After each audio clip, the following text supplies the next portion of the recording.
يا مساء السعادة والفل والياسمين عليكم. معاكم انجي صبحي، والنهاردة هنعمل مع بعض كيكة الحليب القاطع. ايوه زي ما بقولك كده، الصيف على طول اللبن بيقطع مننا وبنبقى عايزين نعمل بيه حاجة غير المعجنات، فقلت اما اجرب نعمل بيه كيكاية، ولو نجحت اشارككم الوصفة. وبجد الوصفة دي اذهلتني، طلعت ناجحة بطريقة مش معقولة. الكيكة طلعت هشة هشاشة وطرية بطريقة، ومن جوه بيضة بياض التلج. شايفين شكلها عامل ازاي؟ بجد الكيكة طلعت تحفة جدا، متخيلتش النتيجة تطلع كده هوت طرية بطريقة حلوة قوي. شايفين الفراغات يا جماعة؟ شايفين شكلها؟ التسوية بتاعتها حلوة قوي. شايفين الفراغات من جوه عاملة ازاي كده؟ يعني الكيك بتاعنا ناجح. الفراغات دي دليل ان الكيك بتاعنا طلع معانا هش وخفيف وناجح 100%. جنب كوباية شاي بقى، وعيشوا واستمتعوا بأحلى حتة كيك هتاكلوها بطريقة سهلة جدا وبسيطة. ومن النهاردة مش هنرمي اللبن القاطع خالص، ومش هنقعد نعمل بيه شوية معجنات وبس. يلا بينا نسمي الله ونصلي على الرسول ونشوف وصفتنا. معايا كوباية من اللبن القاطع، وده شكل اللبن القاطع. شايفين مكتل ازاي؟ اللبن لما بيقطع بيكتل كده ويخرز، يبقى كده خلاص قطع على طول. دي كوباية هحطها في الخلاط بتاعنا، والخلاط ده موجود في كل بيت. طريقة سهلة وسريعة جدا. هنضيف عليهم كوباية من السكر، وتقدري تزودي السكر او تقلليه حسب رغبتك. كمان هنضيف عليهم 3 بيضات بدرجة حرارة المطبخ، وعليهم نص كوباية من الزيت، ومعلقة كبيرة من الفانيلا السايلة او الفانيلا البودر. هنضيف ظرف. نضيف كمان معلقة من الخل عشان الكيك بتاعنا كمان يبقى هش اكتر كده.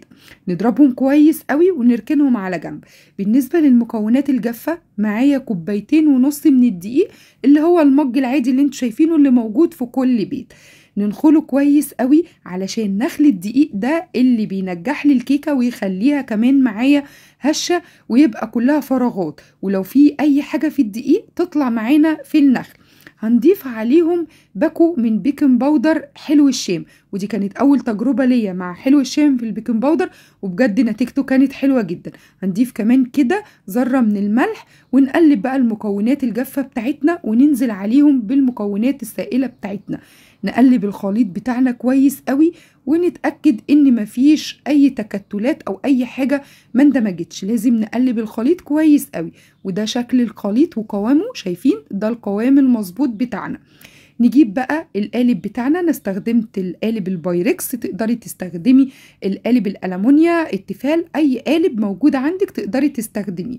انا استخدمت القالب البايركس، ودهنته كده بشوية من الزيت. لازم ندهن القالب بتاعنا كويس قوي من كل الجوانب.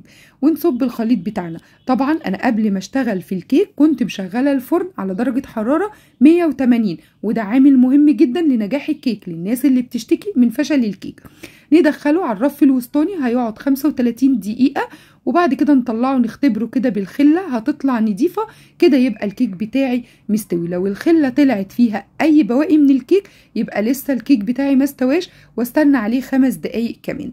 دلوقتي بقى الكيكة بتاعتي هنقطعها. شايفين بتتقطع بكل سهولة، وده معناه ان الكيك بتاعي طالع هش. لو الكيكة مكتومة مش هتمشي معاكي السكينة بالشكل ده. شايفين بقى الكيكة عاملة ازاي؟ شايفين الفراغات؟ فراغات كبيرة. الكيك بتاعنا هش بطريقة ما كنتش متخيلة بجد ان الوصفة دي هتنجح.